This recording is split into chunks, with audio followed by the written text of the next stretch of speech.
মন্ত্রীর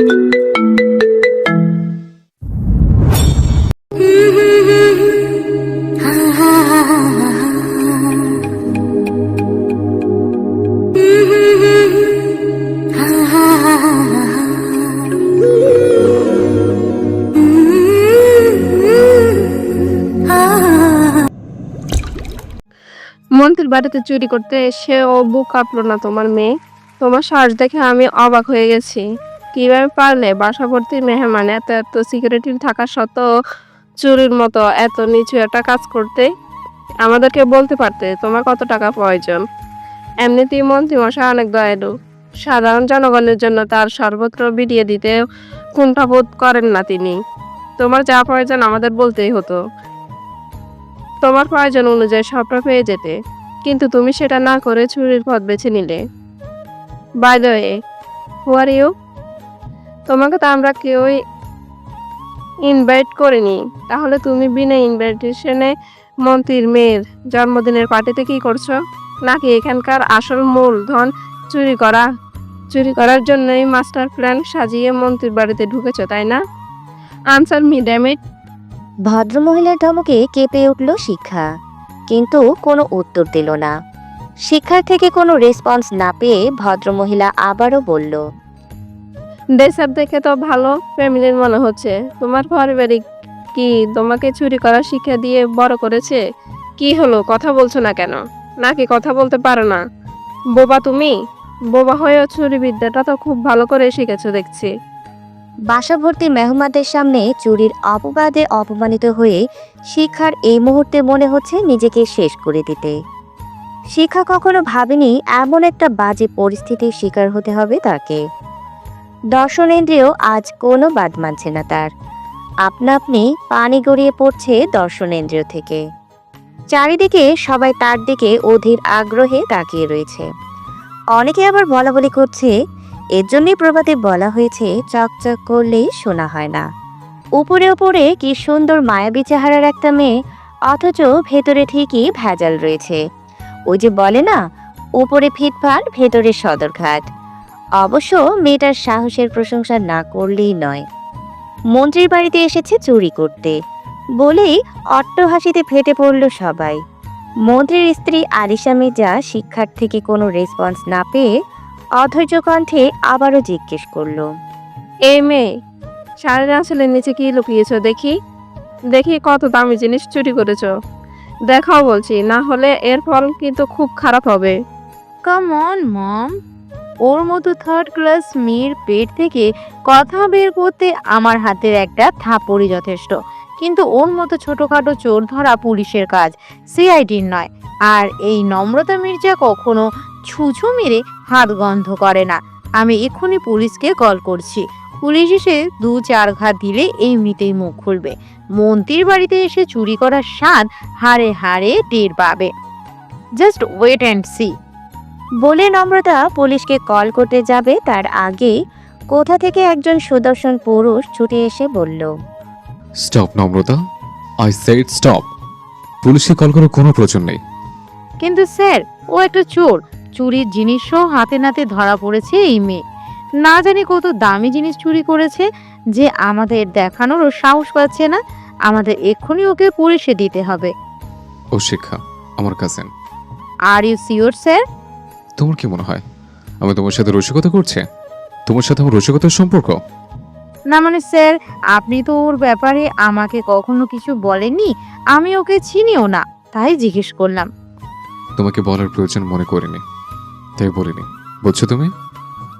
কথাটা শুনে বেশ অপমান বোধ করে নম্রতা। সে মনে মনে বলল, আপনি আমাকে কখনো বুঝলেন না সাহিত্য স্যার। আপনাকে যখন প্রথম দেখেছিলাম তখনই আমার প্রেমের ঘন্টা বেজে উঠেছিল। আপনার জ্ঞান, বুদ্ধি, বিচক্ষণতা আমাকে মুগ্ধ করেছিল। আপনার চোখে আমার সর্বনাশ দেখতে পেয়েছিলাম। আপনি সব সময় আমার মনের উঠোন জুড়ে বিরাজ করেন। বড্ড ভালোবাসি আপনাকে। আপনার কথা ভেবে আমি সুস্থ থাকতে পারি না। আমি খেতে পারি না, ঘুমোতে পারি না। বড্ড আপনিহীনতায় ভুগছি আমি। একজন মন্ত্রীর মেয়েও শুধুমাত্র আপনার জন্য নিজের জীবনে ঝুঁকি নিয়ে সিআইডিতে জয়েন করেছি। যাতে আপনার আশেপাশে থাকতে পারি, আপনাকে দু চোখ ভরে দেখে আমার চোখের তৃষ্ণা মেটাতে পারি। কিন্তু আপনি আমার কদর বুঝলেন না সাহিত্য স্যার। ইনফ্যাক্ট কখনো আমাকে বোঝার চেষ্টাই করেননি। That's not matter sir. আমিও হাল ছেড়ে দিব না। এই নম্রতা মির্জা যা চায় তাই পায়। আর আপনি তো একটা জড়জ্যান্ত মানুষ। আপনাকে পাওয়ার জন্য আমি সব করতে পারবো, অল এভরিথিং। এই জন্য হয়তো বলা হয়েছে everything is fair in love and war. এদিকে কাজিন কথাটা শুনে মুহূর্তের মধ্যে আরেক দফা কানাঘুষা শুরু হয়ে গেল।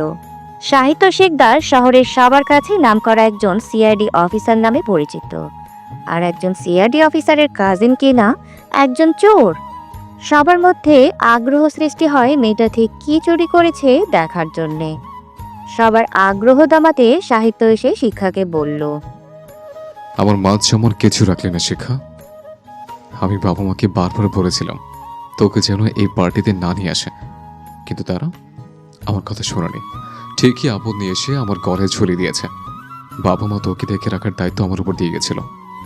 আমার ইমার্জেন্সি একটা কল আসায় কিছু সময়ের জন্য আমি বাইরে গিয়েছিলাম, আর এরই মধ্যে চুরির মতো একটা জঘন্য কাজ করতে পারলি তুই? কিভাবে পারলি এমনটা? এতগুলো মানুষের সামনে ছি ছি ছি, লজ্জা আমার মাথা কাটা যাচ্ছে। একবারও আমার তোর বড়পুর মান সম্মানের কথা ভেবে দেখলি না? দেখি কি চুরি করেছিস? কিছু না। আমি স্পষ্ট দেখতে পাচ্ছি তোর শাড়ির আঁচলের নিচে কিছু লুকিয়ে রাখা। কি লুকিয়ে রেখেছিস দেখে বলছি, নাহলে আমার থেকে খারাপ কেউ হবে না। অনেক জোরাজুরি করার পর শিক্ষা শাড়ির আঁচলের নিচ থেকে চুরির জিনিসটা বের করলো, যা দেখে উপস্থিত সবাই অবাকের চূড়ান্ত পর্যায়ে চলে গেল।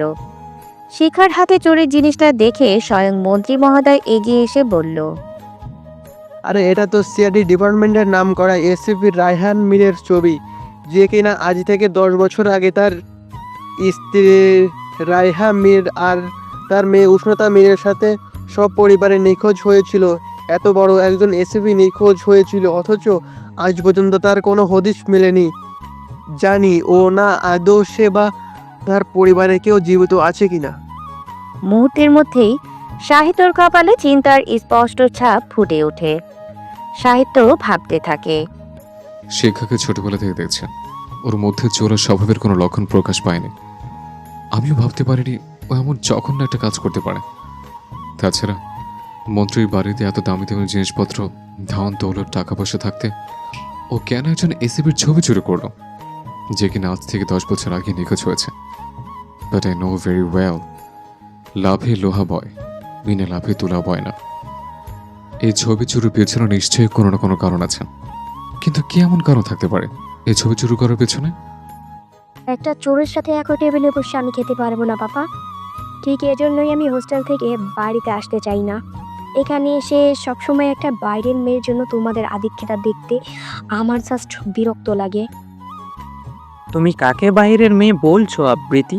তুমি খুব ভালো করেই জানো মনে এই বাড়ির কে, আর এটাও জানো এই বাড়িতে এমন কি আমার পার্টিতে তোমাদের যেমন অধিকার রয়েছে ঠিক তেমনই মনিরও অধিকার রয়েছে। তাই মনিকে বাইরের মেয়ে বলার আগে অন্তত একবার ভেবে নিও। এই না হলে তুমি আমার পাপা। জানো পাপা, মাঝে মাঝে আমি নিজেই নিজেকে প্রশ্ন করি, আদৌ কি আমি তোমাদের মেয়ে নাকি এই বাইরের মেয়েটা? তুমি আমার জন্মদাতা পিতা হলেও আমাকে আমার নাম ধরে ডাকো, অথচ এই মেয়েটাকে আজ পর্যন্ত তার নাম ধরে ডাকোনি। তাকে ভালোবেসে মনি বলে ডাকো। কিন্তু কেন পাপা, কেন? নাকি তুমি মমের সরলতার সুযোগ নিয়ে অন্যতার সম্পর্কে জড়িয়েছিলে, আর এই মেয়ে তারই পাপের ফসল? তার জন্য তার প্রতি তোমার এত ভালোবাসা? আবৃতির কথা শুনে সাদ্দাম শিকদার রাগান্বিত হয়ে আবৃতির গালে থাপ্পড় দিয়ে বলল, ছি আবৃতি ছি, আমি ভাবতেও পারিনি তুমি এত নিচে নেমে গিয়েছো। কার সামনে দাঁড়িয়ে কথা বলছো সেটা ভুলে গিয়েছো তুমি? একটা কথা কি জানো, বিদ্যা আবরণে, শিক্ষা আচরণে। বিদ্যা সহজ, শিক্ষা কঠিন। আফসোস তুমি বিদ্যা অর্জন করতে পেরেছো, তবে শিক্ষা নয়। বলে সাদ্দাম শিকদার খাবার ছেড়ে উঠে যেতে চাইলে তার স্ত্রী অন্তরা শিকদার তার হাত ধরে চেয়ারে বসিয়ে দিয়ে বলল, বাচ্চা মেয়েটা অভিমান থেকে বলেছে, তুমি প্লিজ কিছু মনে করো না। অনার্স ফাইনাল ইয়ারে যে মেয়ে পড়ে সে কিভাবে বাচ্চা মেয়ে হয় অন্তরা? অবস্থা বেগতিক দেখে শিক্ষা বলল, বলছিলাম কি বড় আব্বু, আবৃতি আপু তো ঠিক কথাই বলেছে। আপু এতদিন বাদে হোস্টেল থেকে বাড়ি ফিরেছে, তোমাদের সাথে একসাথে বসে খাবে, মজা করবে, এটাই স্বাভাবিক বিষয়।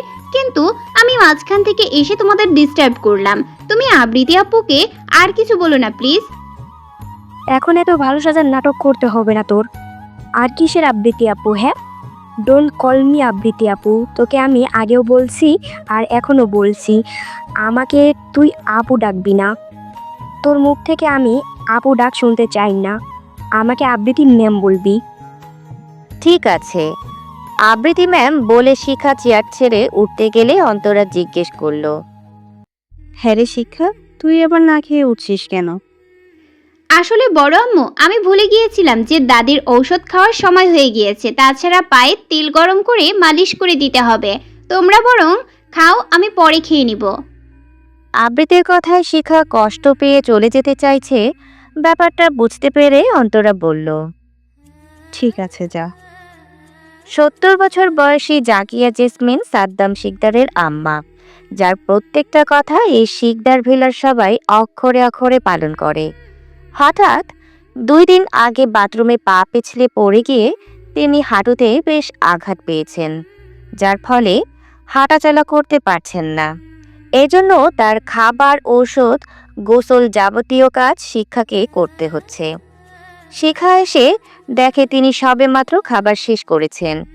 শিখাকে দেখে তিনি বললেন, কিলো সতীন, মুখ বারকা, কি হইছে?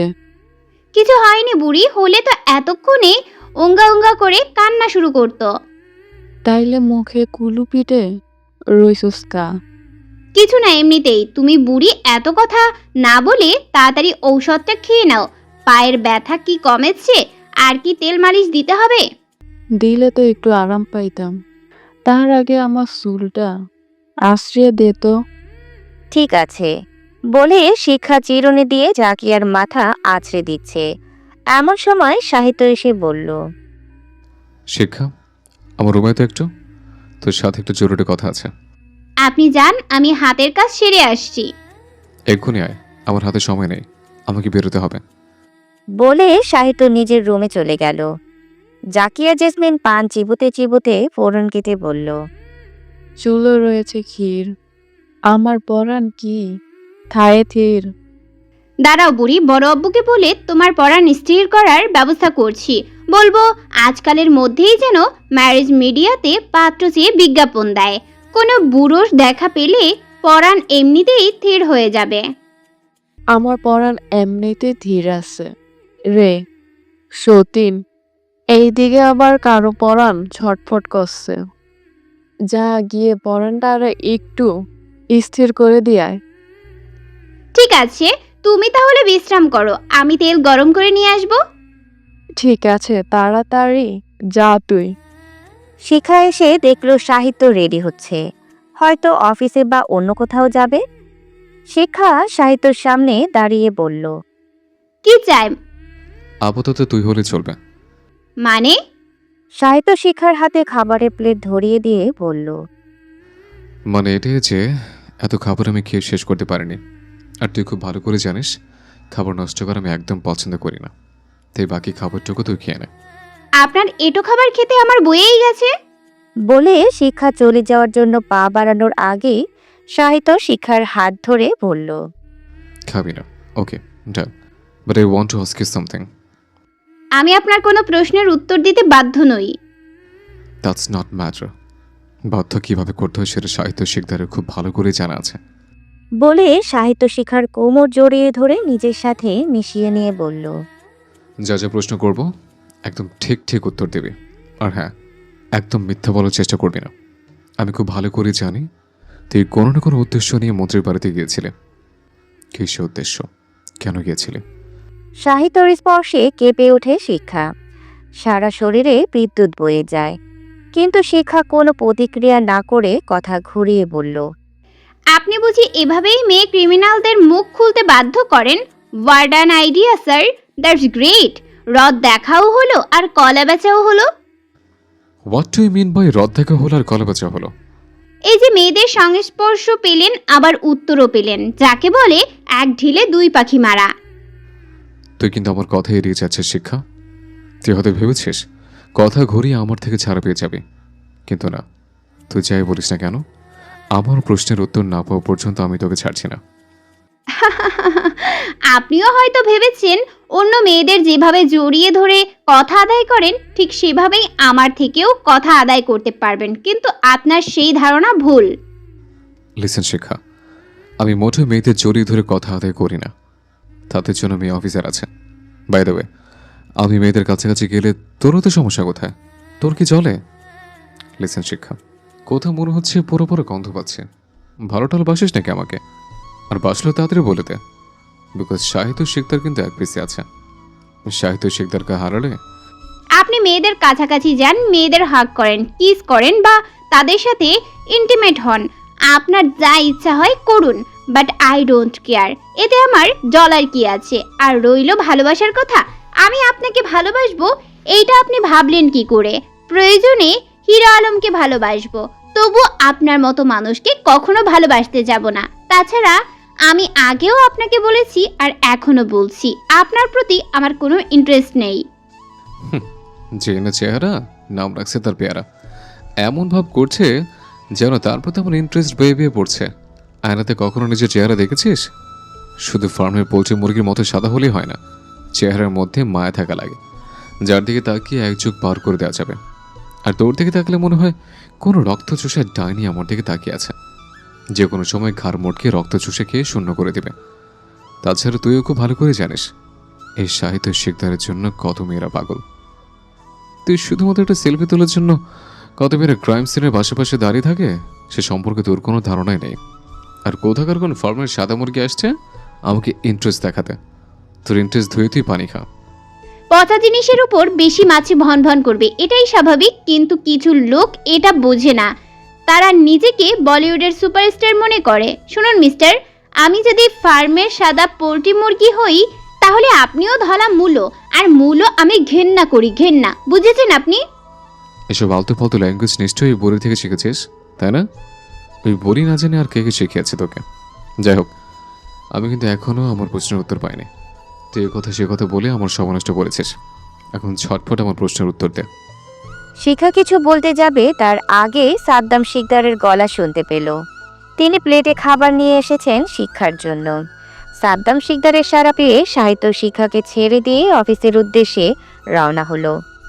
সাদ্দাম শিকদার শিক্ষার কাছে এসে বলল, আবৃত্তির কথায় খুব কষ্ট পেয়েছিস তাই না মনি? না না বড় আব্বু, আবৃতি আপু আমাকে বোন হিসেবে না মানলেও আমি আবৃতি আপুকে ঠিক আমার বড় বোনের মতো দেখি, আর বড় বোন হিসেবে এটুকু কথা বলার রাইট আছে তার। তুমি শুধু শুধু আপুকে এতগুলো কথা শুনিয়ে দিলে, কি দরকার ছিল এত বড় মেয়ের গায়ে হাত তোলার? আমাকে না হয় দু চারটা কথা শুনিয়েছিল, তাতে কি এমন হয়েছে শুনি? আমার কি শরীরের এক অংশ খসে পড়েছে? জানি না আমি কি এমন করেছি যার জন্য আপু আমাকে সহ্য করতে পারে না। আমি তো সবসময় আপুর মন ভালো করার চেষ্টা করি, তার সাথে মিশতে চাই। আপু সবার সাথে ভালো ব্যবহার করে, কিন্তু কোনো এক অজানা কারণে আপু আমাকে দেখতে পারে না, আমাকে তার শত্রু মনে করে। সবই তোর কপাল মনি। আর যদি ভাই ভাবি বেঁচে থাকতো তাহলে তোর এত অপমান সহ্য করতে হতো না। আচ্ছা মনি, একটা কথা বলতো, তোর কি অতীতের কথা কিছুই মনে পড়ে না? ভাই ভাবি, আই মিন তোর বাবা মায়ের কথা? না, ইনফ্যাক্ট আমি মনে করতে চাইও না, চাই না আমার অতীত সম্পর্কে জানতে। আমি চাই না তুমি বড় আম্মু, আবৃতি আপু, দাদি, এমনকি এই শিকদার ভেলা থেকে দূরে চলে যেতে। আর সাহিত্য? সাহিত্যের কথা শুনে শিখা লজ্জা পেয়ে বলল, থুর, তুমিও না বড় আব্বু। এত লজ্জা পেতে হবে না। খাচ্ছিস না কেন? তাড়াতাড়ি খাবার শেষ কর, এইদিকে আয়, আমি তোকে নিজে হাতে খাইয়ে দিই। খাবার গলা দিয়ে নামছে না বড় আব্বু। জানো তো আগামীকাল আমার এইচএসসি পরীক্ষার রেজাল্ট দিবে, খুব টেনশন হচ্ছে, কি যে হবে আমি যদি তোমার স্বপ্ন পূরণ করতে না পারি। তোর প্রতি বিশ্বাস আছে আমার, আমি জানি আমার মনি ঠিক ভালো রেজাল্ট করবে, ঠিকই আমার মুখ উজ্জ্বল করবে। আর ভালো রেজাল্ট করলে আমার পক্ষ থেকে তুই পেয়ে যাবি সারপ্রাইজ গিফট, যা তুই কল্পনাও করতে পারবি না। ও বড় আব্বু, বলো না কি সারপ্রাইজ? বোকা মেয়ে, কি সারপ্রাইজ দিব সেটা বলে দিলে কি আর সারপ্রাইজ থাকে? যখন দিব তখন দেখে নিস। এখন তাড়াতাড়ি খাবার শেষ কর, আমার অফিসে দেরি হয়ে যাচ্ছে। আমি অফিসে গেলাম। আর হ্যাঁ, আমার খেয়াল রাখিস। ঠিক আছে, সাবধানে যেও। Love you. Love you too বলে সাদ্দাম শিকদার রুম থেকে বেরিয়ে গেলেন। শিখা খাবার শেষ করে নিজের রুমে এসে বিছানার তলা থেকে একটা বাটন ফোন বের করে চুপি চুপি কোথাও ফোন দিল। অপর পাশের ব্যক্তি ফোন রিসিভ করে বলল। কি অবস্থা শিখা? সব ঠিকঠাক আছে তো? শিখা বলল, হ্যাঁ, সবকিছু আমাদের প্ল্যান মাফিক হয়েছে। কেউ সন্দেহ করেনি তো?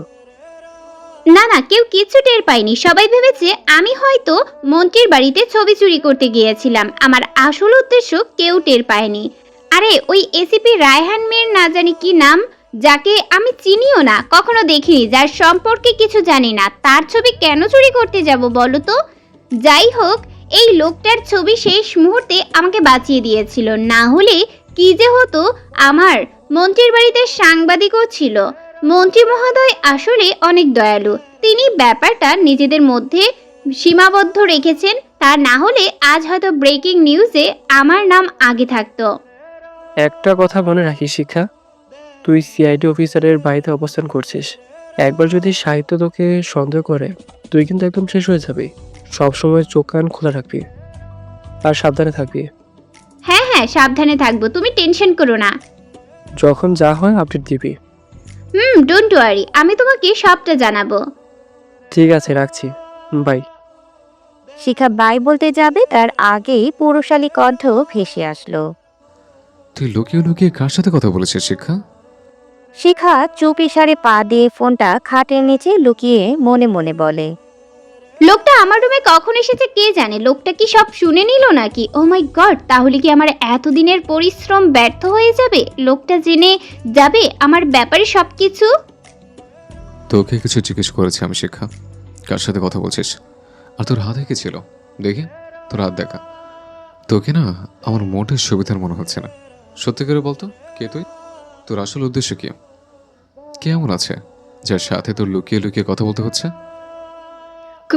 কই, কারো সাথে না তো। আপনি হয়তো ভুল শুনেছেন। এই যে দেখুন, আমার হাতে কিছু নেই। আপনি সিআইডি অফিসার হয়েছেন, তাই বলে সবাইকে সন্দেহ করতে পারেন না। আচ্ছা ঠিক আছে, আমি ভুল শুনেছি, কিন্তু তোর চোখে মুখে তো অন্য কথা বলছে। তোর চোখে মুখে ভয়ের স্পষ্ট ছাপ ফুটে উঠেছে। ওই আপনি হুট করে কথা বলেছেন তো, তাই একটু ভয় পেয়েছি। কিন্তু তুই তোতলাতে তোতলাতে কথা বলছিস কেন? এমন তোতলাতে তোতলাতে কারা কথা বলে জানিস? যারা ক্রিমিনাল, যারা অপরাধ করে, তারা, যাদের মধ্যে ধরা পড়ার ভয় থাকে। তুই তাদের মধ্যে একজন। আমি তো আগে থেকেই তোতলা, কিন্তু সবসময় তোতলাই না, ওই মাঝে মধ্যে হয়ে যায় আর কি। কিন্তু আপনি তো অফিসে চলে গিয়েছিলেন, তাহলে এইখানে কিভাবে? কেন, আমি আসাতে তোর বুঝি অনেক সমস্যা হয়ে গেল? ও হ্যাঁ, মনে পড়েছে। আমি তো আমার নিজের সাথে নিজেই কথা বলছিলাম। আগামীকাল আমার রেজাল্ট দিবে। আমার বড় আব্বু বলেছে আমাকে ভার্সিটিতে ভর্তি করে দিবে। তো ভার্সিটিতে গেলে তো কত হ্যান্ডসাম হ্যান্ডসাম ছেলের দেখা পাবো। তাদের সামনে নিজেকে কিভাবে উপস্থাপন করব তারই প্রস্তুতি নিচ্ছিলাম। তুই কি নিজেকে বাজারের পণ্য মনে করে শিক্ষা? সাহিত্যর কথা শুনে শিখার চোখ রাঙিয়ে চিৎকার করে বলে উঠল। সাহিত্য? Keep your voice down.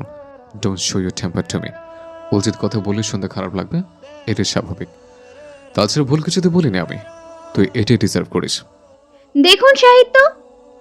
বাকিটা বলার আগে সাহিত্য শিখার ঠোঁটের উপর আঙুল দিয়ে বলল। নো মোর ওয়ার্ডস। তোকে একটা জিনিস দেখানোর আছে। বলে সাহিত্য ফোন বের করতেই দেখে নির্জন কল করেছে, কিন্তু তার ফোন সাইলেন্ট থাকায় সাহিত্য ঠিক পায়নি।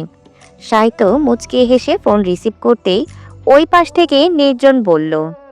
কি রে শালা, বিয়ে করে বউয়ের সাথে রোমান্সে বিজি আছিস নাকি? কতবার কল করেছি, সে খেয়াল আছে তোর? বউয়ের সাথে রোমান্সে বিজি থাকলে দিন দুনিয়ার কিছু খেয়াল থাকে না বুঝি? নির্জনের কথায় চমকে উঠল সাহিত্য। সে বিয়ে করছে মানে কি? সাহিত্য কথা ঘুরিয়ে বলল। তার আগে বল, তুই আমার কোন বোনকে বিয়ে করেছিস? তোর তো দুইটা বোন, আবিত্রী আর শিক্ষা। দুইটার মধ্যে একটা হলেই চলবে।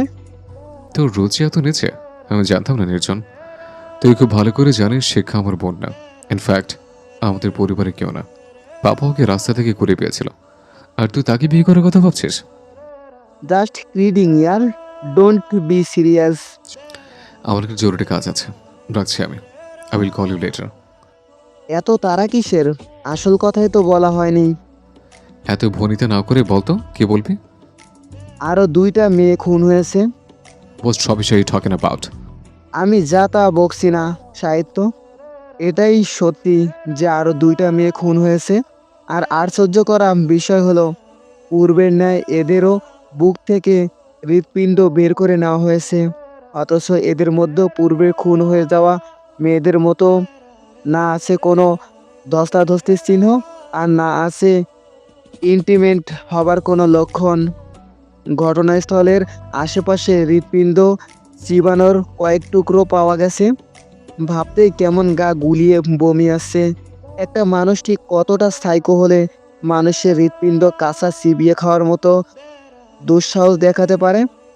এই সাইকোটা ঠান্ডা মাথার একটার পর একটা খুন করে যাচ্ছে, অথচ আমরা কিছুই করতে পারছি না। আমার চাকরির জীবনে অনেক কেস সলভ করেছি, কিন্তু এরকম রহস্যময় কেসের সাথে এই প্রথম ইনভলভ হয়েছি। বুঝতে পারছি না এই কেসের ইনভেস্টিগেশন ঠিক কোথা থেকে শুরু করব। আমার মনে হয় এসিপি স্যার না ফেরা পর্যন্ত আমরা এই কেসের ইনভেস্টিগেশন শুরু করতে পারবো। এই কেসটা বেশ জটিল ও রহস্যময়।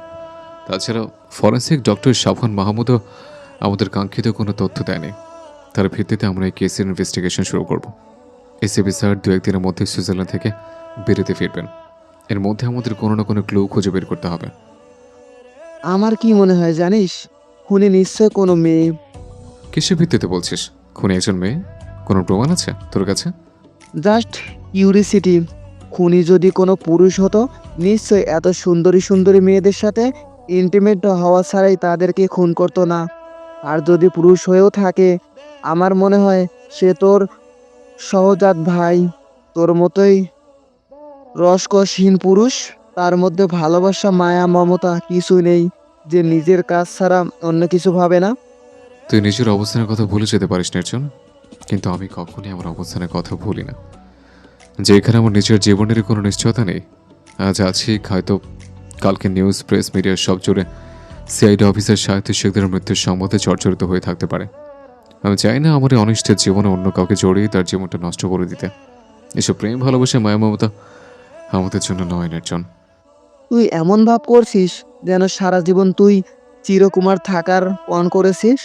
যখন নির্দিষ্ট কারোর মায়ায় পড়বি তখন দেখবি তোর এইসব নীতি কথা ফানুস হয়ে উড়ে যাবে। তার মানে তুই কোনো ললনার মায়ে পড়েছিস, তাই তো? অবশেষে তুই বেঁচে গেলি ইয়ার। নির্জন মনে মনে বলল। ললনার মায়ায় অনেক আগেই পড়েছি। যেদিন আমি প্রথম তোদের বাড়ি গিয়েছিলাম সেদিনটার কথা আমার আজও মনে আছে। সেদিন ছিল মেঘলা আকাশ। কোনো একটা জরুরি কাজে তোদের বাসায় আমার যেতে হয়েছিল, কিন্তু আমি জানতাম না সেই দিনটা আমার জীবনের প্রথম বয়ে নিয়ে আসবে। চেনা না জানা অপরিচিত একটা মেয়ে আমার মনের উঠোন জুড়ে বসবাস করবে। তাকে যখন প্রথম দেখেছিলাম মনে হয়েছিল কোনো সদ্য ফোটা গোলাপ আমার সামনে দাঁড়িয়ে আছে, যেন আজ তো একটা মায়ার খনি। কারো রূপ, গুণ, জাত, বংশ দেখে নয়, নির্দিষ্ট কারো মায়ায় আটকে যাওয়ার নাম ভালোবাসা। হ্যাঁ, আমি তাকে ভালোবাসি। সে সবসময় আমার মনের উঠোন জুড়ে রয়েছে। হাজার চেষ্টা করেও তার ডাগর ডাগর চোখের চাহনি আমি ভুলতে পারি না। কেন জানি না, ভুলতে চাইলেও তার কথা বারবার মনে পড়ে। তাকে পাওয়ার জন্য আমি সব করতে পারবো। আমি পুরো পৃথিবীর সাথে লড়তে পারবো তার জন্য। তবুও তাকে আমার থেকে দূরে সরে যেতে দিব না, কখনোই না। শিকদার ভেলায় আনন্দের হাট বসেছে। শিক্ষার রেজাল্ট প্রকাশিত হয়েছে। শিক্ষা গোল্ডেন A+ পেয়েছে।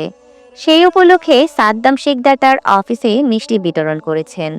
বাসায় অন্তরা নিজের হাতে তৈরি করেছেন শিক্ষার পছন্দের পোলাও, নারকেল দিয়ে রাজহাঁসের গোশত, নারকেল দিয়ে চিতই পিঠা, গরুর গোশত, সাদা ভাত, পাঙ্গাস মাছের ঝোল, শুটকি মাছের পাতুরি, ফুলকো লুচি, আলুর দম আর মূলার পায়েস।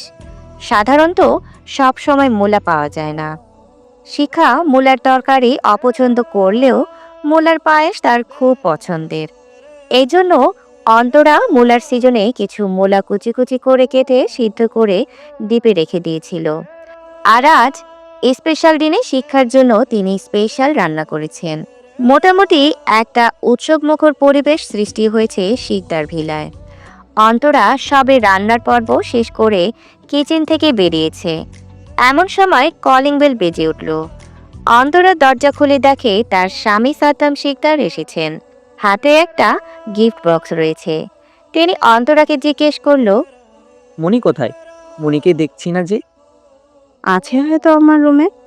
ঠিক আছে, আমি দেখছি। তুমি খাবার রেডি করো। সব রেডি, তুমি ফ্রেশ হয়ে শিক্ষাকে নিয়ে নিচে এসো। শিক্ষা বলছিল যতদিন আবৃত্তি বাড়িতে আছে সে কয়দিন ও নিচে খেতে আসবে না, ওপরে আম্মার সাথে খেয়ে নেবে। আবৃত্তি কথায় মেয়েটা এত কষ্ট পেয়েছে, আবৃত্তির উচিত হয়নি মেয়েটাকে এভাবে বলার। মেয়েটাকে কত ভালোবাসে, আর ও তাকে দু চোখে সহ্য করতে পারে না। তুমি চিন্তা করো না, আমি নিয়ে আসছি। শিখাকে দেখে সাদ্দাম শিকদার উপরে এসে দেখে শিখা তার মায়ের পায়ে তেল মালিশ করে দিচ্ছে। তাকে দেখে শিখা অবাক হয়ে জিজ্ঞেস করলো, বড় আব্বু তুমি এই সময় বাড়িতে কেন? তোমার তো এখন অফিসে থাকার কথা। আমার মনি এত ভালো রেজাল্ট করেছে শুনে আমি কিভাবে অফিসে বসে থাকতে পারি? তুমি খুব খুশি হয়েছো তাই না বড় আব্বু? সন্তানের সাফল্যে সবচেয়ে বেশি খুশি হয় তার বাবা মা। আমি অনেক অনেক খুশি হয়েছি মনি। শিখা এসে সাদ্দাম শিকদারকে জড়িয়ে ধরে বলল, আমার জন্য দোয়া করো বড় আব্বু, আমি যেন তোমার স্বপ্ন পূরণ করতে পারি। আমি জানি আমার মনি পারবে বলে সাদ্দাম শিকদার গিফট বক্সটা শিক্ষার হাতে দিয়ে বলল, এই যে তোর সেই সারপ্রাইজ, এখন খুলে দেখ তোর পছন্দ হয় কিনা। শিখা দৌড়ে গিয়ে হাত পরিষ্কার করে এসে প্যাকেট খুলে দেখে একটা স্মার্টফোন। শিখা খুশিতে আত্মহারা হয়ে সাদ্দাম শিকদারকে জড়িয়ে ধরে বলল, আমি সত্যি অনেক খুশি হয়েছি। আমি কখনো ভাবতে পারিনি তুমি আমাকে এমন একটা গিফট দিবে। লাভ ইউ বড় আব্বু। পছন্দ হয়েছে ফোন? আমার বড় আব্বু পছন্দ করে এনেছে আমার জন্য, আর আমার পছন্দ হবে না এমনটা কখনো হতে পারে না। কিন্তু বড় আব্বু, তোমার ছেলে যদি জানতে পারে আমার কাছে ফোন রয়েছে তাহলে তিনি খুব রাগ করবেন। তিনি আগেই বলে দিয়েছে আমাকে যেন ফোন না দেওয়া হয়। Don't take a tension. Sahitya আমার ছেলে, আমি সাহিত্যের ছেলে না, তাই আমার কথার উপর সাহিত্য কখনো কথা বলার সাহস পাবে না। এখন নিচে চল তো, খাবার ঠান্ডা হয়ে যাচ্ছে যে। অন্তরা, সব তোর পছন্দের খাবার রান্না করেছি, কবজি ডুবিয়ে খাবো আজ। কিন্তু আবৃতি আপু, আমি নিচে গেলে আপু তো খেতে বসবে না ডাইনিং টেবিলে। আমি চাই না আমার জন্য তোমাদের মধ্যে মন কষাকষি হোক। সেটা আমি দেখে নিব, তুই নিচে আয়, আমি আবৃত্তিকে নিয়ে আসছি, আর সবাই মিলে একসাথে বসে খাবো। ঠিক আছে, তুমি যাও, আমি আসছি। নতুন ফোন পেয়ে শিখার দিন দুনিয়ার সব যেন ভুলে গেছে। সবাই মিলে একসাথে খাওয়া দাওয়া শেষ করে শিখা নিজের রুমে এসে সেলফি তুলছে। এমন সময় সাহিত্য এসে বলল, শুনলাম তোকে নাকি বাবা ফোন গিফট করেছে। আমি বাবাকে বারণ করেছিলাম তোকে যেন ফোন না দেয়, কিন্তু কে শোনে কার কথা। চোখ কি পিছনে রয়েছে? আপনার স্পষ্ট দেখতে পাচ্ছেন আমি ফোন দিয়ে ছবি তুলছি, তাহলে আবার জিজ্ঞেস করছেন কেন? কোথায় একটু পড়েছিলাম, পিপিলিকার পাখা গজায় মরিবার দরে, অর্থাৎ মরার আগে পিপিলিকা উঠতে শুরু করে। তোর এমন অবস্থা হয়েছে শিক্ষা? মানে কি? কিছু না, তোর ফোনটা আমাকে দে তো। কেন? দিতে বলছি দিবি, এত প্রশ্ন করবি না। দেখছেন তো আমি সেলফি তুলছি, এখন দিতে পারবো না। তুই বরং আমার ফোন নিয়ে সেলফি তোল, আর তোরটা আমার কাছে দে। নতুন ফোনের অনেক কিছু সেট আপ করতে হয়, আমার কাছে দে, আমি সব করে দিচ্ছি। শিখা মনে মনে বলল, ব্যাটার মতলব তো ঠিক মনে হচ্ছে না। এত মধু ঢেলে কথা বলার লোক সাহিত্য শিকদার নয়, নিশ্চয়ই কোনো না কোনো ঘাপলা আছে। কি কি এত ভাবছিস বলতো? কিছু না। তাহলে দে ফোন, আর এই নে আমারটা, তোর যত ইচ্ছে হয় সেলফি তুলতে পারিস। এই নিন। শিখা সাহিত্যকে তার ফোন দিয়ে বলল। সাহিত্য শিখার ফোন নিয়ে বেলকনিতে চলে গেল। শিখা সাহিত্যর ফোন দিয়ে সেলফি তুলছে। এমন সময় হঠাৎ সাহিত্যর ফোনে টুং করে একটা মেসেজ এলো। শিখা কৌতূহল দমিয়ে রাখতে না পেরে মেসেজ বক্সে গিয়ে দেখলো আননোন নাম্বার থেকে রোমান্টিক সব মেসেজ এসেছে। মেসেজের ধরন দেখে মনে হচ্ছে কোনো মেয়ে মেসেজ দিয়েছে। মেসেজগুলো ছিল এমন: আমার স্বপ্নের পুরুষ, কবে আপনি আমার স্বপ্ন থেকে বাস্তবে আসবেন বলুন তো? কবে স্বপ্নের মতো বাস্তবে আপনাকে ছুঁয়ে দিতে পারবো? জ্বালিয়ে পুড়িয়ে শেষ করে দিচ্ছেন আমাকে। এমন অবস্থা হয়েছে আমার, আমি যেন পাগল হয়ে গেছি। When I remember you, I cannot sleep. I cannot eat. I cannot be healthy. শিখা ভাবল, এই মেসেজ যদি সাহিত্য দেখে তাহলে তো সাহেবের পা মাটিতে পড়বে না, তিনি আকাশ দিয়ে হেঁটে বেড়াবে। তার চেয়ে বরং আমি মেসেজ ডিলিট করে দিব, ব্যাস খেল খতম বলে দুষ্টুমির হাসি হাসলো শিক্ষা। সাহিত্য এসে শিক্ষার হাতে ফোন ধরিয়ে দিয়ে শিক্ষার দিকে ঝুঁকে ফিসফিস আওয়াজে বলল, তুই নিজেকে বড্ড বেশি চালাক মনে করিস শিক্ষা। তবে একটা কথা মনে রাখিস, তুই চলিস ডালে ডালে, আমি চলি পাতায় পাতায়। দূরে থেকে কি কথা বলা যায় না? অসভ্যের মতো সবসময় গায়ে এসে পড়েন কেন? তুই বুঝবি না বলে সাহিত্য শিক্ষার দিকে ফ্লাইং কিস ছুঁড়ে বেরিয়ে গেল। শিখা ঠাঁই সেখানে দাঁড়িয়ে বলল, এই লোকটাকে আমি কখনো বুঝে উঠতে পারি না। গতকালও মন্ত্রীর বাড়িতে কি উদ্দেশ্যে গিয়েছিলাম সেইটা জানার জন্য আমাকে জেরা করেছে। ভাগ্যিস তখন নির্জন ভাই ফোন দিয়েছিল, তাই পালিয়ে বাঁচতে পেরেছিলাম। কিন্তু গতকালের পর থেকে আমাকে এই বিষয়ে সাহিত্য আর কোনো প্রশ্ন করেনি। আর আজ তো ভালো ব্যবহার, কিন্তু কেন, কি চাইছে এই লোকটা? দেখতে দেখতে সবার জীবন থেকে হারিয়ে গেল কিছুদিন। সাহিত্য আর তাদের পুরো টিম তাদের চাকরি জীবনের সবচেয়ে রহস্যময় কেসের ইনভেস্টিগেশন শুরু করে দিয়েছে। ফরেনসিক ডক্টর সাফওয়ান মাহমুদ জানিয়েছেন, এ পর্যন্ত যে কয়টা মেয়ে খুন হয়েছে প্রত্যেকের বয়স আনুমানিক 18 থেকে 19 বছরের মধ্যে। প্রত্যেকটা মেয়েকে ঠিক একইভাবে একই পদ্ধতিতে খুন করা হয়েছে। প্রথমে এদেরকে পানীয় জাতীয় কিছুর সাথে হাই পাওয়ারের ঘুমের ওষুধ মিশিয়ে খাওয়ানো হয়েছে। খুনি এখানেই ক্ষান্ত হয়নি, ঘুমের ওষুধ খাওয়ানোর সাথে সাথে তাদের শরীরে ইনজেকশনও পুশ করা হয়েছে তাদেরকে অজ্ঞান করার জন্য। এরপর খুনি তাদের ধারালো কোনো অস্ত্র দিয়ে জবাই করে বুক থেকে হৃৎপিণ্ড আলাদা করে নিয়েছে। খুনির হয়তো সাইকোলজিক্যাল কোনো সমস্যা রয়েছে, হয়তো অনেক দিন থেকে মানসিক কোনো সমস্যায় ভুগছেন। তবে অনেক চালাক আছে বটে, খুন করে কোনো প্রমাণ বা কোনো ফিঙ্গারপ্রিন্ট রেখে যায়নি। তবে নির্জনের মতো তারও ধারণা খুনি কোনো পুরুষ নয়, বরং একজন মহিলা। ফরেনসিক ডক্টর সাফওয়ান মাহমুদ এতটুকু তথ্য দিয়েছে তাদের টিমকে, আর বাকি তথ্য তারা জোগাড় করে নিজেদের কাজ শুরু করে দিয়েছে। ওপর মহল থেকে তাদেরকে বারবার বলা হচ্ছে যত দ্রুত সম্ভব এই কেস সলভ করতে, আর যেন কোনো নিরীহ মেয়ের প্রাণ না যায় সেদিকে খেয়াল রাখতে। আর যদি তারা না পারে তাহলে তারা যেন সিআইডির চাকরি ছেড়ে দেয়। এজন্য সবাই প্রাণপণে চেষ্টা করে যাচ্ছে যত তাড়াতাড়ি সম্ভব এই রহস্যের উদ্ঘাটন করতে। আজ শিক্ষার ভার্সিটির প্রথম দিন। তার হিসাব বিজ্ঞান সাবজেক্ট এসেছে। ভর্তির সমস্ত কার্যক্রম সাদ্দাম শিকদার নিজে করেছেন। যদিও তার ইচ্ছা ছিল শিক্ষার ভার্সিটির প্রথম দিনে সে শিক্ষার সাথে যাবে, সারাদিন একসাথে কাটাবে, কিন্তু তার জরুরি একটা কাজের জন্য শহরের বাইরে যেতে হবে। তিনি ব্রেকফাস্টের সময় আবৃতিকে বলল, দেখ মা, আমি জানি না তুই কেন মনিকে সহ্য করতে পারিস না। ওর প্রতি তোর এত রাগ কিসের? আজ থেকে মেয়েটার নতুন একটা জীবনের সূচনা হতে যাচ্ছে। আমি চেয়েছিলাম আজ ওর সাথে সময় কাটাতে, কিন্তু আমার একটা জরুরি কাজ পড়ে গিয়েছে, এখানে যেতে হবে আমাকে। তোরা যেহেতু একই ভার্সিটিতে আছিস, তুই কি একটু মনিকে সাথে করে নিয়ে যেতে পারবি? মেয়েটা ভার্সিটিতে গিয়ে যদি কোনো ঝামেলা করে বড্ড চিন্তা হয় মেয়েটাকে নিয়ে আমার। এমনভাবে বলছো কেন পাপা? হ্যাঁ, আমি স্বীকার করছি আমি ভুল করেছি। রাগের মাথায় তোমাকে অনেক বাজে কথা বলেছি, কিন্তু এর জন্য আমি সত্যি অনুতপ্ত, আমি লজ্জিত। আমাকে কি ক্ষমা করা যায় না পাপা? আমি যে একজন বাবা রে মা, আর বাবা মায়ের কাছে সন্তানের হাজারটা ভুলও মাফ করে দেওয়া যায়। তার মানে তুমি আমাকে ক্ষমা করে দিয়েছো? হ্যাঁ, থ্যাংক ইউ সো মাচ পাপা। তোমার মনিকে বলো 5 মিনিটের মধ্যে যেন নিচে আসে, না হলে কিন্তু আমি তাকে রেখে চলে যাব। বাইরে ড্রাইভার কাকু অপেক্ষা করছে। I have to go. আমি রেডি আবৃতি ম্যাম, চলুন আপনি। সিঁড়ি থেকে নামতে নামতে বলল শিক্ষা। শিক্ষাকে দেখে এক দফা চমকে উঠল আবৃত্তি। শিক্ষা কালো কালারের জর্জেটের একটা 3 পিস পরেছে। কালো কালারটা ফর্সা গায়ের সাথে একদম ফুটে উঠেছে। মুখে নেই কোনো প্রসাধনী, শুধুমাত্র ঠোঁটে গাঢ় খয়েরি লিপস্টিক দিয়েছে।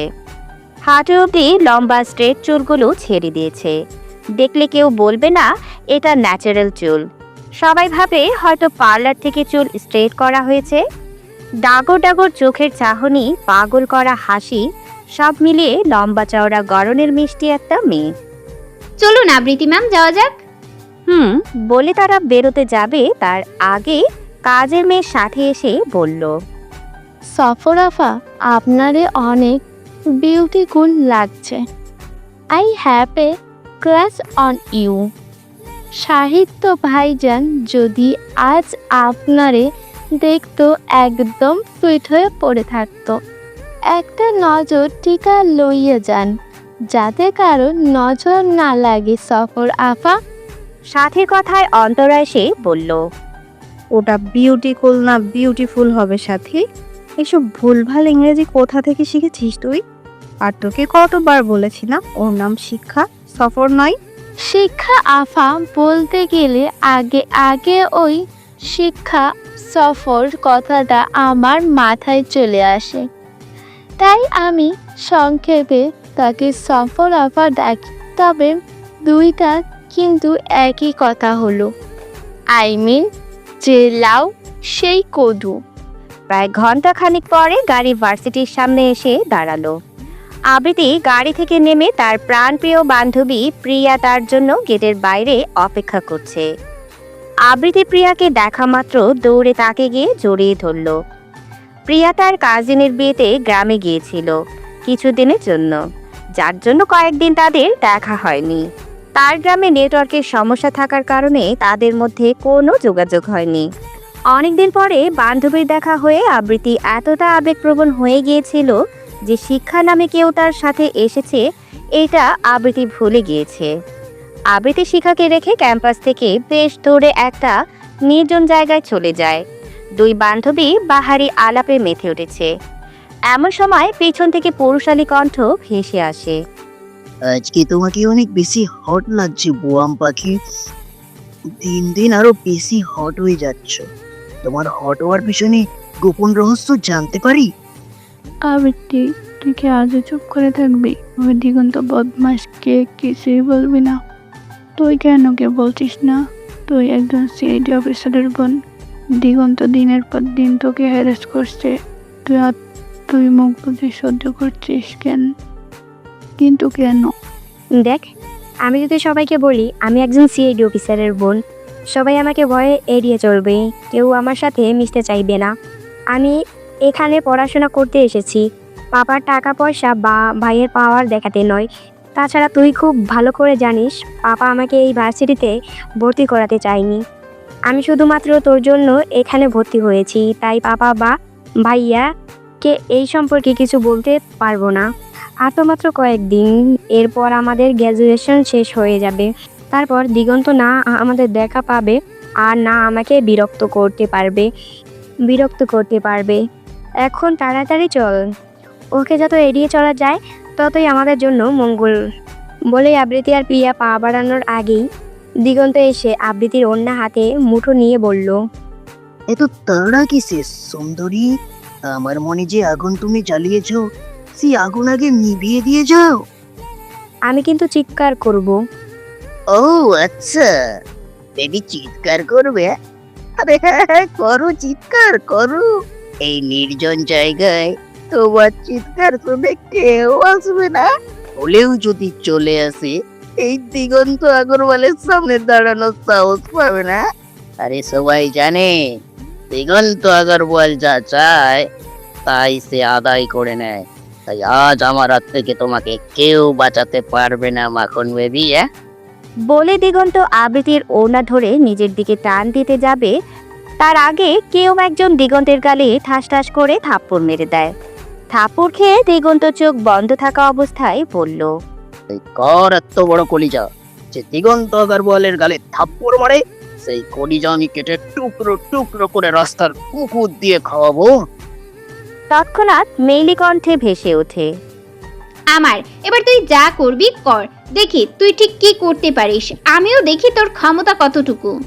তুই দিগন্ত আগারওয়াল হোস বা দিগন্ত আগারওয়াল হোস, আই ডোন্ট কেয়ার, তোকে ভয় পাবার কোনো প্রশ্নই আসে না। খুব তো বলছিলি আমার কলিজা কেটে কুকুরকে খাওয়াবে, তো এখনো দাঁড়িয়ে রয়েছিস কেন? তোর সাহস দেখা, কামন দিগন্ত আগারওয়াল। দিগন্ত এক দৃষ্টিতে শিখার দিকে তাকিয়ে রয়েছে। শিক্ষা দিগন্তের থেকে কোনো রেসপন্স না পেয়ে আবারও বলল, কিছুক্ষণ আগে তুই কি জানি বললি? ও হ্যাঁ, মনে পড়েছে, একটা মেয়ে হয়ে আমি অন্য একটা মেয়েকে প্রোটেক্ট করতে এসেছি বলে হো হো করে বদমাইশদের মতো হেসেছিলি তুই। তোর তো দেখছি মেয়েদের ক্ষমতা সম্পর্কে কোনো ধারণাই নেই। মেয়েরা চাইলে অনেক কিছু করতে পারে। একটা কথা কান খুলে শুনে রাখ দিগন্ত আগারওয়াল, মেয়েদেরকে কখনো দুর্বল ভেবে ভুল করবি না। মেয়েরা যেমন পুরুষের পা টিপতে জানে, তেমনি সেই পা ভেঙে গুড়িয়ে দিতেও জানে। আজকের পর থেকে তোকে যদি আবৃতি আপুর দিকে চোখ তুলে বাজে নজরে তাকাতে দেখি, ওফ সরি, শুধু আবৃতি আপু নয়, কোনো মেয়ের দিকে যদি মা বোনের নজরে ছাড়া অন্য নজরে দেখিস, তোর চোখ তুলে আমি রাস্তার কুকুরকে দিয়ে খাওয়াবো। Mind it mister Diganta Agarwal. ও মাই গড, এদিকে মেঘনা চাইতেই বৃষ্টি, চারিদিকে শুধু মিষ্টি ছড়া ছড়িয়া। আরে এত মিষ্টির সংস্পর্শে এবার নিশ্চয়ই আমি ডায়াবেটিসের রোগী হয়ে যাব। তুমি কি করে জানলে? তুমি কি জানি বললে? ও হ্যাঁ, আমি যেন অন্য কোনো মেয়ের দিকে চোখ তুলে না তাকাই। হ্যাঁ, আরে তুমি একদম টেনশন করো না সুইট হার্ট, আমি এক নারীতে আসক্ত পুরুষ। এখন থেকে আমি শুধু মাত্র তোমার দিকেই তাকিয়ে থাকবো, বিশ্বাস করো। ভুলেও অন্য কোনো মেয়ের দিকে তাকাবো না, আর যদি তাকাতে যাই তুমি আমার চোখ উপড়ে দিও, কেমন? By the way, may I know about you সুন্দরী? ভুলেও শিক্ষা সম্পর্কে জানার চেষ্টা করবি না, এর ফলাফল খুব একটা ভালো হবে না। শিক্ষার কথা শুনে আবৃতি এসে শিখাকে এক সাইডে নিয়ে গিয়ে বলল, মারামারি করার জন্য একবার তোকে স্কুল থেকে তাড়িয়ে দিয়েছিল, তুই কি চাচ্ছিস এই ভার্সিটি থেকেও তোকে তাড়িয়ে দিক? কাকে কি বলছিস? সেই সম্পর্কে আদৌ কোনো ধারণা আছে তোর? ও একটা বদমাস সাইকো, ওর বাবা অনেক ক্ষমতা, বাবার টাকা আর ক্ষমতার জোরে এ পর্যন্ত কত মেয়ের জীবন নষ্ট করেছে তার ঠিক নেই। মেয়েরা ওর কাছে টি শার্টের মতো, যা ও ক্ষণে ক্ষণে চেঞ্জ করে।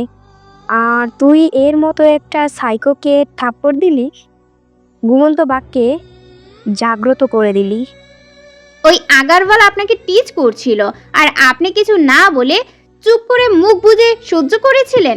এমনকি আপনার ওড়না ধরে টান দিয়েছে। আপনি আমাকে ভালোবাসেন বা নাই বাসেন, আমি আপনাকে অনেক ভালোবাসি, আপনাকে যথেষ্ট সম্মান করি, আর আমার সামনে আমার সম্মান নষ্ট করতে দিতে পারি না। আমি তো আপনারও জন্য। আমারটা আমি বুঝে নিতাম, তুই এর মধ্যে নাক গলাতে গেলি কেন? এখন চল এখান থেকে, বলে শিখার হাতে ধরে নিয়ে যাওয়ার আগে দিগন্তে এসে তাদের সামনে দাঁড়িয়ে বলল, তুমি চাইলে একটা না 1000টা থাপ্পড় মারতে পারো সুন্দরী, আমি ভালোবেসে সেটা গ্রহণ করে নেব। তোমার ওই নরম হাতে থাপ্পড় খেয়ে আমি হাসতে হাসতে মরে যেতে পারবো। দেখো দিগন্ত, ও বাচ্চা একটা মেয়ে, ভুল করে ফেলেছে। ওর আজকে ভার্সিটির প্রথম দিন, তুমি প্লিজ ওকে যেতে দাও। আমি প্রমিস করছি ও আর কখনো এমন ভুল করবে না। দিগন্ত শিখার পা থেকে মাথা পর্যন্ত পর্যবেক্ষণ করে বলল, you are looking so pretty, I so impressed to see you. এতদিন তুমি কোথায় ছিলে সুন্দরী? তুমি এসে আমার মনে তুফানের সৃষ্টি করে দিয়েছো। এখন আমি কি করব বলো তো সুন্দরী? I can control myself. শিক্ষা কিছু বলার আগে আবৃতি শিক্ষার হাত ধরে ক্যাম্পাসের ভেতরে নিয়ে এলো। শিক্ষার যাওয়ার পানে তাকিয়ে দিগন্ত বলল, আই লাইক ইউর অ্যাটিটিউড। এই দিগন্ত আগরওয়ালের চোখে একবার যাকে ভালো লাগে সে এত সহজে নিস্তার পায় না সুন্দরী।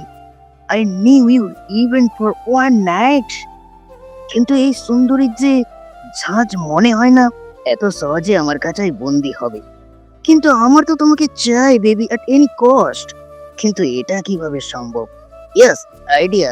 এই কথাই বলে না, কান টানলে মাথা আসে, আমাকেও কান টানতে হবে। বলে শিকার নিজেই বাঘের খাঁচায় ধরা দেবে। আবেদি শিক্ষাকে হিসাব বিজ্ঞান ডিপার্টমেন্টে নিয়ে গেল। আর যেহেতু ফার্স্ট ইয়ারের ভার্সিটিতে প্রথম দিন, তাই তাদের জন্য নবীনবরণের আয়োজন করা হয়েছে। অনেক মেয়েরা শাড়ি চুড়ি পরে সাজগোজ করে এসেছে। আবেদি শিক্ষাকে ডিপার্টমেন্টের সবার সাথে পরিচয় করিয়ে দিয়ে কৃষ্ণচূড়া গাছের নিচে প্রিয়ার কাছে গিয়ে বসলো। প্রিয়া আবৃত্তির মন খারাপ দেখে জিজ্ঞেস করলো, কি হয়েছে আবৃত্তি? কিছু না রে, এমনিতেই ভালো লাগছে না। দেখ, যা হবার হয়েছে। শুধু শুধু মন খারাপ করে কি হবে? দিগন্ত আগে শুধু তোকে বিরক্ত করত, আর এখন ওর নজর তোদের দুজনের উপর পড়েছে। আমি আমার কথা ভাবছি না, আমি ভাবছি শিখার কথা। মেয়েটাকে উপরে উপরে যতটা শক্ত মনের দেখা যায়, ভিতরে ঠিক ততটাই নরম মনের। আমি ওকে সবসময় অপমান করি, তবুও মেয়েটা কখনো আমার মুখের উপরে কথা বলে না। মেয়েটা ছোটোবেলা থেকেই অনেক কিউট ছিল, চেহারাটার মধ্যেও মায়া মায়া ভাব লুকিয়েছিল। দেখলে মনে হতো কাছে নিয়ে আদর করি, কিন্তু আমার ইগো আমাকে ওর কাছে যেতে বাধা দিত। পাপা সবসময় ওকে বেশি আদর করতো। ছোটবেলা থেকেই ওর অনেক লম্বা চুল ছিল। পাপাকে দেখতাম ওর চুলে তেল দিয়ে দিত, চুলে বেনি করে দিত, যা আমার সহ্য হতো না। আমি এক রাতে রাগের বশে চুল বেঁধে দেওয়ার নাম করে বাচ্চা মেয়েটার কোমর পর্যন্ত লম্বা চুলগুলো কেটে দিয়েছিলাম। যখন বুঝতে পারে আমি তার চুল কেটে দিয়েছি, সে কি কান্না করেছিল মেয়েটা।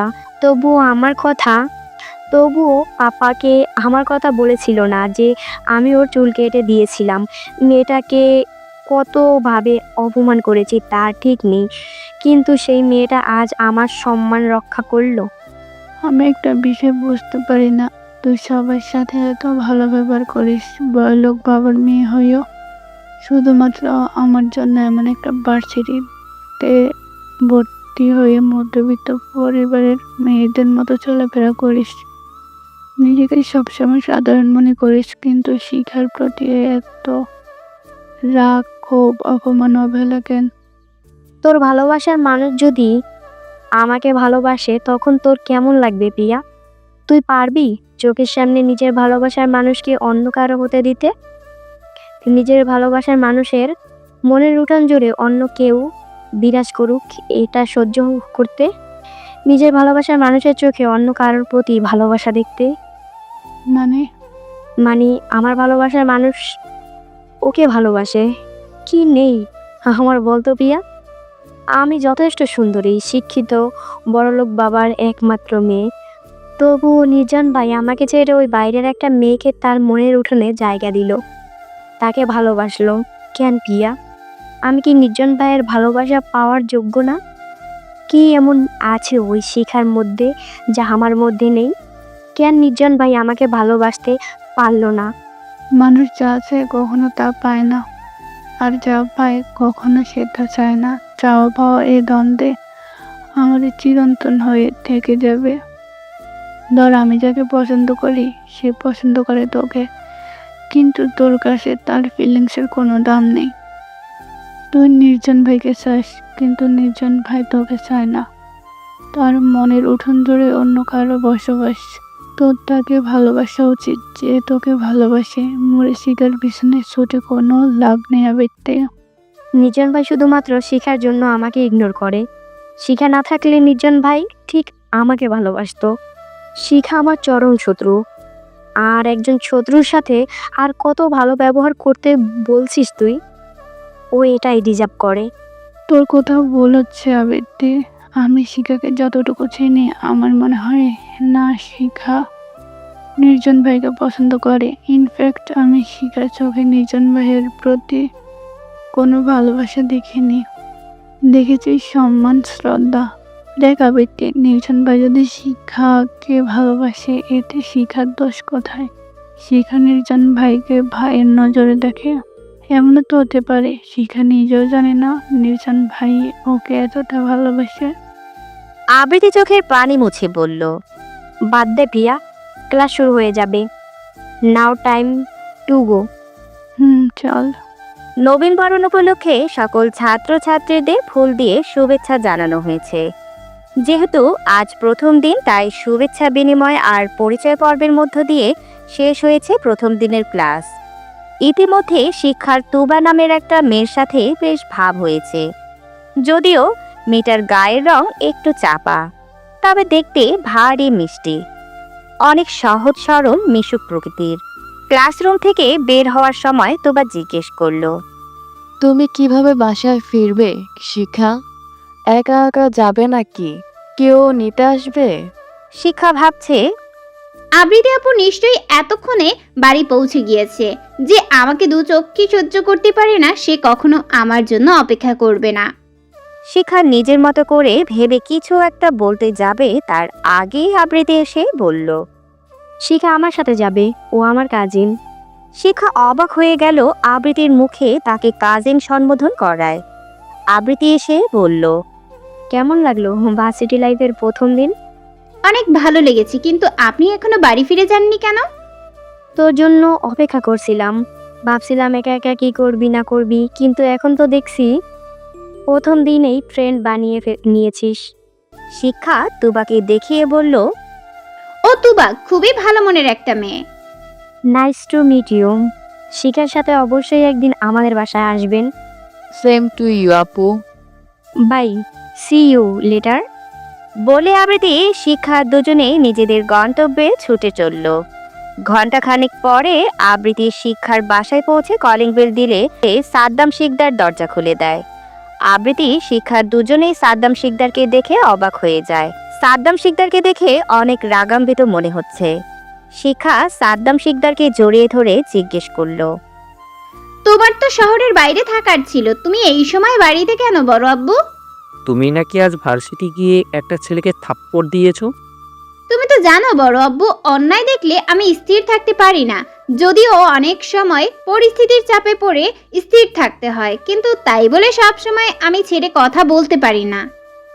এই লাস্টবার তোমাকে ওয়ার্নিং দিচ্ছি, এরপর যদি আর কখনো আমার কর্ণপাত হয় যে তুমি মারপিট করেছো, তাহলে তোমার ভার্সিটি যাওয়ার সাথে সাথেই বাড়ির বাইরে যাওয়াও বন্ধ হয়ে যাবে। ভাগ্যিস সাহিত্য এ ব্যাপারে কিছু জানে না, জানলে নিশ্চিত তোমাকে দু চার ঘায়ে দিয়ে দিত। ভেবো না তোমাকে অনেক ভালোবাসি বলে তুমি যা নয় তাই করে বেড়াবে। আমি ভালোর ভালো, খারাপের খারাপ। আবৃতি এই প্রথম শিক্ষার পক্ষ নিয়ে বলল, পাপা, ও বাচ্চা মেয়ে, প্লিজ ওকে কিছু বলো না। ও আর কখনো এমন ভুল করবে না। আমি ওকে অনেক বোকা দিয়েছি, তুমি আর কিছু বলো না please. Have you change your mind Abriti? আমি ভাবতেও পারছি না তুমি শিক্ষার হয়ে কথা বলছো। ঠিক আছে, আমি আর কিচ্ছু বলছি না, তবে নেক্সট টাইম আর কারো কথা শুনবো না আমি। যাও গিয়ে ফ্রেশ হয়ে নাও। সাদ্দাম শিকদারের ব্যবহারে শিখার চোখে পানি চলে এলো। শিখা মন খারাপ করে নিজের রুমে এসে ফ্রেশ না হয়ে বিছানায় গা এলিয়ে দিল। ক্লান্তির কারণে কিছুক্ষণের মধ্যে ঘুমের রাজ্যে পাড়ি জমালো শিখা। সাহিত্য নিজের ডেস্কে বসে কিছু ফাইল চেক করছে, এমন সময় নম্রতা এসে বলল, সাহিত্য স্যার, আগামীকাল আমার ভাইয়ের জন্মদিন, সবাইকে ইনভাইট করেছে পাপা। আপনি অনুষ্ঠানে উপস্থিত থাকলে আমার খুব ভালো লাগতো। না মানে পাপা খুব খুশি হবে। দেখ না অমৃতা, যত তাড়াতাড়ি সম্ভব এই কেসটা আমাদের সলভ করতে হবে। উপর মহল থেকে বারবার ওয়ার্নিং দিচ্ছে, এখন এসব অনুষ্ঠানে তো করে বেড়ানোর সময় না। প্লিজ স্যার, আমি আপনাকে। বাকিটা বলার আগে এসিপি সাইফুজ্জামান এসে বলল, কি হচ্ছে নম্রতা? নিজের ডেস্ক ছেড়ে তুমি এইখানে কেন? নম্রতা আমতা আমতা করে বলল, আসলে স্যার, পাপা বলেছিল আমার ভাইয়ের জন্মদিন, তাই আপনাদের। মন্ত্রীমশাই আমাকে বলেছে এই ব্যাপারে। I will try my best. Thank you sir. Saifuzzaman প্রতি উত্তরে কিছু না বলে সাহিত্যর কাছে এসে বলল, হ্যাঁ, সাহিত্য কিছু পেল? হ্যাঁ স্যার। সাহিত্য নিজের ল্যাপটপ এগিয়ে দিয়ে বলল, এই দেখুন স্যার। ও মাই গড, তার মানে আমার ধারণা সঠিক ছিল। ফরেনসিক ডক্টর সাপওয়ান মাহমুদ যখন বলেছিল খুন হয়ে যাওয়ার প্রত্যেকটা মেয়ের বয়স 18 থেকে 19 বছরের মধ্যে, তখনই আমার সন্দেহ হয়ে যায় এই কেসের সাথে আমাদের পূর্বের এসিপি রায়হান মীর তার পরিবারের নিখোঁজ হয়ে যাওয়ার সাথে কোনো না কোনো কানেকশন রয়েছে। এসিপি সাইফুজ্জামানের কথায় নির্জন জিজ্ঞেস করলো। কিন্তু কিভাবে স্যার? এসিপি রায়হান স্যার আরও 10 বছর আগে নিখোঁজ হয়েছে, তাহলে স্যারের সাথে কি এমন কানেকশন থাকতে পারে? এসিপি যখন নিখোঁজ হয় তখন তার মেয়ে উষ্ণতার বয়স ছিল আনুমানিক 8 থেকে 9 বছর, আর এতদিনে তার বয়স হয়েছে আনুমানিক 18 থেকে 19 বছর। আর যে কয়টা মেয়ে খুন হয়েছে প্রত্যেকের বয়স 18 থেকে 19 বছরের মধ্যে। তাহলে এর অর্থ কি দাঁড়ায় নির্জন? জি স্যার, বুঝতে পেরেছি। 10 বছর আগে হয়তো খুনি শুধু এসিপি স্যার আর তার ওয়াইফকে হাতে পেয়েছে, হয়তো মেরেও দিয়েছে, কিন্তু ভাগ্যক্রমে উষ্ণতা বেঁচে যায়।